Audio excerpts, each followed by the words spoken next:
Bog svima, ja sam Maja, a ovo je Sunči. Danas ćemo s vama podijeliti osnovna pravila šetnje i pokazati vam kako je učiniti opuštajućom za vas i za vašeg psa.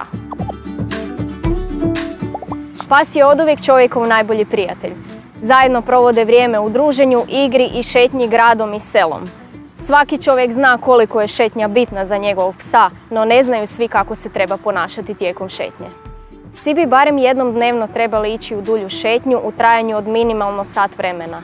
Na taj način će potrošiti višak energije, družiti se sa psećim prijateljima, pomirisati poruke koje su ostavile druge životinje, čuti razne zvukove i doživjeti razne doživljaje.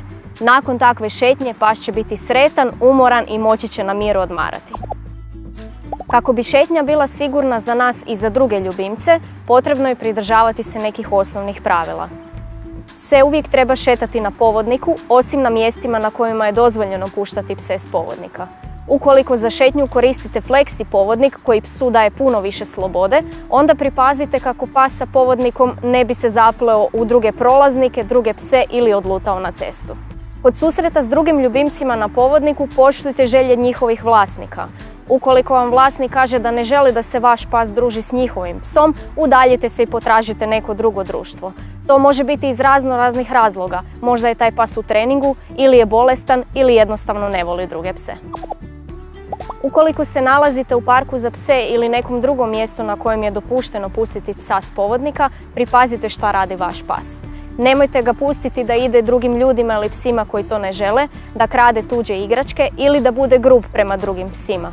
Isto tako, nemojte mu dozvoliti da prilazi drugim psima koji šetaju na povodniku. Gdje god da se šetate, obavezno pokupite izmet za vašim psom. Osim što nije ugodno ugaziti u izmet tuđeg psa, jednako tako je potencijalno opasno s obzirom da se preko izmeta prenose paraziti koji mogu preći i na ljude.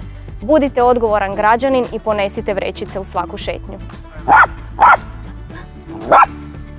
Koliko god vaš pas bio dobar i druželjubiv, nisu svi takvi. Međusobno poštovanje i razumijevanje osigurat će vam dugogodišnje pseće i ljudske prijatelje i bezbrižne šetnje. Do sljedećeg puta mislite jedni na druge i uživajte u šetnjama.